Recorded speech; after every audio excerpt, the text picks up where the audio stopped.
Hello friends, welcome to our YouTube channel, Vistara Institute of Banking. இன்னைக்கு நம்ம பார்க்க போகிறது எரர் ஸ்பாட்டிங். RBI Prelims 2020ல கேட்டிருந்த கொஸ்டின்ஸ் தான் இன்னைக்கு நம்ம பார்க்க போகிறோம். First question. The street dogs has seen the stranger and started barking and growling at him. இதில் வேற எந்த பாட்டில் இருக்குன்னா, பார்ட் ஏ பாருங்க. The street dogs has subject ப்ளூரலாக இருந்துச்சுன்னா நமக்கு நெக்ஸ்ட் வர வேர்பும் ப்ளூரலாக இருக்கணும். ஸோ இங்கே ஹாவ் வரும். ஸோ பார்ட் ஏல தான் மிஸ்டேக் இருக்கு. Next second question. The strong kind buffalo was the leader of animals, so they runs to him and told him everything. இங்கே எரர் எங்கே இருக்குன்னு பாருங்க. பார்ட் சி பாருங்க. So they runs to him. இங்கே they plural இருக்கு, ஆனால் verb வந்து singular verb கொடுத்துருக்காங்க. ஸோ இங்கே எஸ் வராது. இங்கே மிஸ்டேக் வந்து பார்ட் சியில் இருக்கு.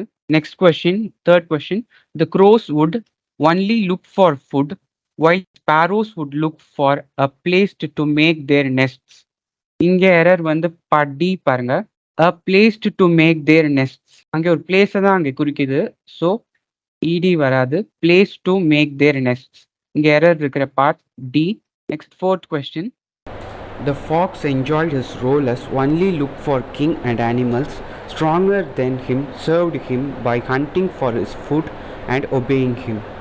இதில் பார்த்தீங்கன்னா எரர் எந்த பாட்டில் இருக்குன்னா, ஸ்ட்ராங்கர் தென் ஹிம் கம்பேர் பண்ணும்போது நம்ம யூஸ் பண்ணுறது தேன். ஸோ ஸ்ட்ராங்கர் தேன் வரும். ஸோ பார்ட் பியில் தான் இங்கே எரர் இருக்குது. நெக்ஸ்ட் ஃபிஃப்த் கொஸ்டின் பார்க்கலாம். They would piled up these written post cards on top of one another and store them in a box. இங்கே எரர் எங்கே இருக்குன்னு பார்த்தோன்னா, would piled up these. Would வந்து ஒரு மாடல் ஆக்சிலரி. ஸோ இதுக்கப்புறமா என்ன வரும்னா பிளெயின் வேர்ப் தான் வரணும். So pile up these. So இங்கே எரர் எந்த பார்ட்டில் இருக்குன்னா பார்ட் ஏல இருக்கு. கொஸ்டின் நம்பர் 6 பாருங்க. One day he decided to sculpt a true statue of truth while he believed would control the behavior of people. இது no error. Thank you friends.